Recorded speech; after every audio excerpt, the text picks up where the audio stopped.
7 മാസത്തിനിടെ 25 വിവാഹം കഴിച്ച വിവാഹ തട്ടിപ്പുകാരിയെ പോലീസ് പിടികൂടി. ഭോപ്പാലിൽ താമസക്കാരിയായ അനുരാധ പസ്വാൻ എന്ന 23 വയസ്സുകാരിയെയാണ് രാജസ്ഥാൻ പോലീസ് പിടികൂടിയത്. വിവാഹം വൈകിയ യുവാക്കളെ ലക്ഷ്യം വെച്ചാണ് ഇവർ ഇത്രയധികം വിവാഹ തട്ടിപ്പുകൾ നടത്തിയത്. പുരുഷന്മാരെ വിവാഹം കഴിച്ച ശേഷം ഏതാനും ദിവസം ഒപ്പം താമസിച്ച് പണവും സ്വർണവുമായി മുങ്ങുന്നതാണ് ഇവരുടെ രീതി. ഇത്തരത്തിൽ കഴിഞ്ഞ 7 മാസത്തിനുള്ളിൽ വിവിധ സംസ്ഥാനങ്ങളിലായി 25 വ്യത്യസ്ത പുരുഷന്മാരെ വിവാഹം കഴിച്ചു. ഒടുവിലാണ് തട്ടിപ്പിനിരയായ സവായ് മധോപൂർ സ്വദേശിയായ യുവാവിന്റെ പരാതിയിൽ അനുരാധ പിടിയിലാകുന്നത്.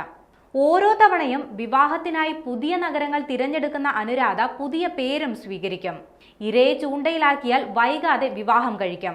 ഭർത്താവിന്റെയും കുടുംബത്തിന്റെയും വിശ്വാസവും സ്നേഹവും പിടിച്ചുപറ്റുന്നതുവരെ നല്ലവളായ മരുമകളായും ഭാര്യയായും അഭിനയിക്കും. വിശ്വാസം നേടിക്കഴിഞ്ഞാൽ പിന്നെ സ്വർണവും പണവുമായി മുങ്ങും.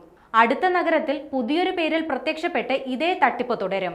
വിവാഹ റാക്കറ്റിന്റെ ഭാഗമായിരുന്ന യുവതി വിവാഹം വൈകിയ യുവാക്കളെയാണ് ലക്ഷ്യമിട്ടിരുന്നത്.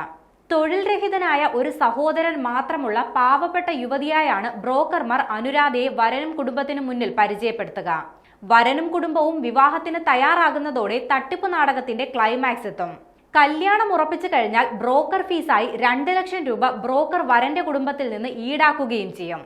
വിവാഹം കഴിഞ്ഞ് വരന്റെയും വീട്ടുകാരുടെയും വിശ്വാസം നേടിക്കഴിഞ്ഞാൽ ഭക്ഷണത്തിൽ ഉറക്കമരുന്ന് കലർത്തി നൽകി എല്ലാവരെയും ഉറക്കിക്കിടത്തി സ്വർണവും പണവും വിലപിടിപ്പുള്ള മറ്റു വസ്തുക്കളുമായി അവർ മുങ്ങുകയും ചെയ്യും. ഇത്തരത്തിൽ തട്ടിപ്പിനിരയായ വിഷ്ണു ശർമ്മ എന്ന യുവാവാണ് പോലീസിൽ പരാതി നൽകിയത്. വിഷ്ണു നൽകിയ വിവരങ്ങൾ വെച്ച് പോലീസ് നടത്തിയ അന്വേഷണത്തിലാണ് അനുരാധ വലയിലായത്.